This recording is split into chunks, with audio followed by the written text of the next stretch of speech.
Okay, I have the axle, or half of the axle apart here. I'm going to show, I am tearing this, or somewhat tearing this apart.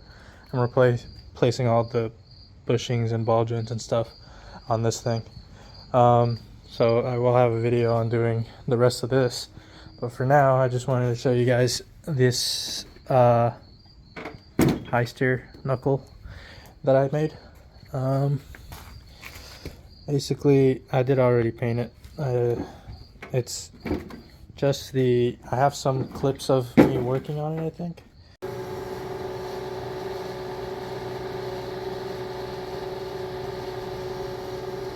This is the, if you guys remember, this is, I don't know if I showed it on video, but this is the high steer arm for the Dana 44 that I had. And since I got rid of that and got the Dana 60, I didn't really need this, didn't have a use for this anymore, so I decided just to screw it, and I got a mill, or I didn't get a mill, but I went to work and just took this entire section off so I had the clearance to steer it.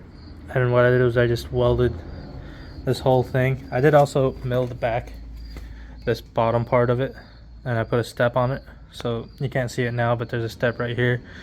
There's also like a inch by 3/4 little piece of steel in there that I've welded in, so that step piece goes in. I did also machine the top of this completely flat after I welded that in, so that's completely flat. I welded that completely around, and then obviously it's not going to be strong enough or as strong as I want it. So what I did, looks like I still got paint in there. It's really hard to paint all the way in there. I got these two plates here, and then I grinded them down on the backside to match the angles of the knuckle, and then I welded them over here all to the steering arm, and then to the knuckle on this side. I did the same on both sides, this side as well, and then I also did them on the inside.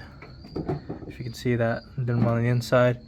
What I did was I welded this on first, and then I welded these two were the last. Actually, these two were the second to last that I welded. So I welded this on completely around first, so I had to get the inside right there as well.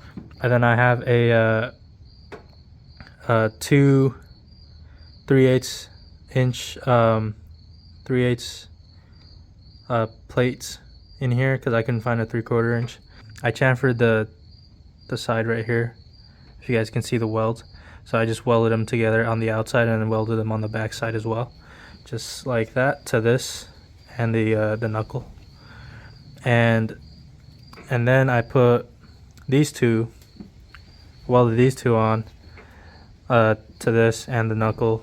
And then I put I think that's a 3/4 inch plate that I had, and I just cut the corner off of it, and I put a keyway, about a 3/4 inch keyway in the middle of it, and then I cut off the sides, and that slid right in, and I just welded that top side and the bottom side, welded the middle to the sides, and then I welded the back side to the knuckle as well. So that kind of makes this super strong. Hopefully it doesn't break on me. Besides that, that's all I did. The process of welding cast knuckle. The cast knuckle is I just kind of heat it up with two blow torches. I heated it up enough to, I don't have a thermostat or a temperature gauge, so what I did was I heated it up for like 20 minutes, 10 to 20 minutes, and then I splashed some water on it, not a lot, just a few.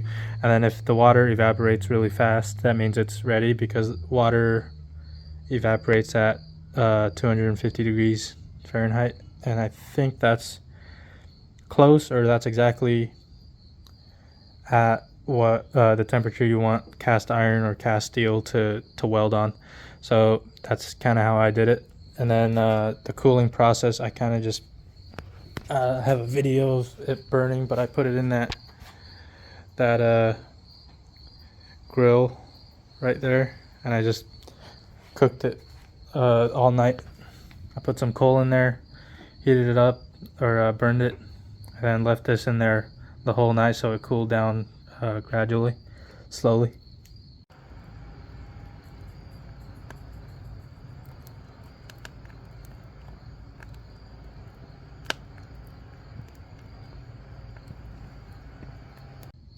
You don't want this cooling down. You don't want cast steel or cast iron to cool down really quick, because it's prone to cracking. Also because this is billet, and this is billet steel, or yeah, and then this is like rolled steel. So welding that to cast, these materials are gonna cool at a different rate than this is. So because these are a lot more dense, so I think they cool. I know they cool at different rates, which causes the cast iron, which is a lot more brittle, to crack. So yep. Besides that, yeah, I basically did this for free. I didn't wait, yeah, because I had everything lying around, and I did it for free. Besides I work at a machine shop, so I had the materials to do all this, but you guys could probably do it at home as well, just with some grinder and cutting wheels and stuff. Any like steering arm would work, I think. I'm pretty sure.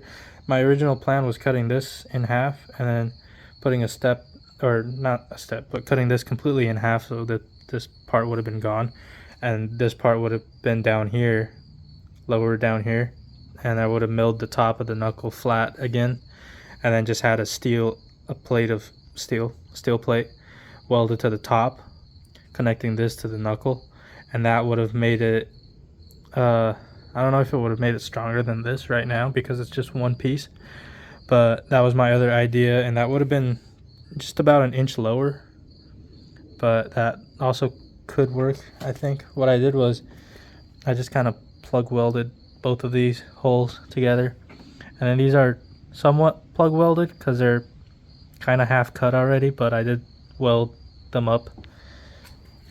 And then also I did also put another piece of steel in this little gap here. It's a 3/4 inch by 3/4, and I kind of just chamfered out the edge in here, and then this side I didn't need to because I had it slanted, and all I did was I filled the back here with weld and then filled the bottom with weld, and both the sides. I'm hoping that makes the top of the knuckle a lot stronger, because now the steering force, instead of down here, it's up here. So I'm hoping that makes it a little stronger. Besides that, it's basically it. And obviously I didn't spend $600 on a Reed Racing knuckle. Maybe one day. I'm not very sure. If this ever fails, then yeah, I'm gonna have to, but for now, this will do. And if you guys don't want to purchase the expensive, more expensive knuckles, then you guys can do this to your own Dana 60 knuckles at home. It was somewhat easy. It just took a while, just grinding out like this stuff and then taking off all the rust on this thing, and then milling the top flat because I had welds and stuff so I had to go really slow.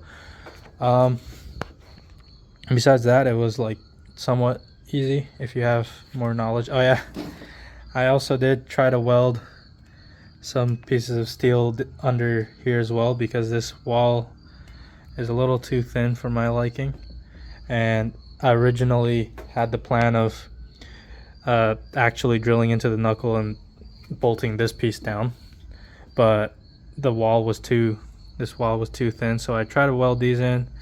Unfortunately, I didn't do a good job taking all the rust off of this corner here. It's really hard.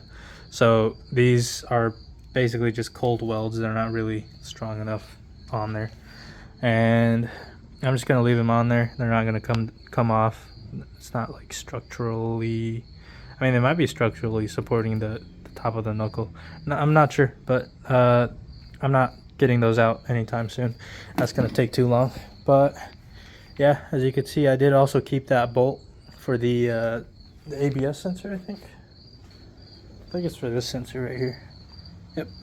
But yeah, I did keep that as well. Anyways, I'm gonna end the video here. I'm just gonna paint the rest of this and then install it. That'll be a different video. But yeah, see you guys in the next video.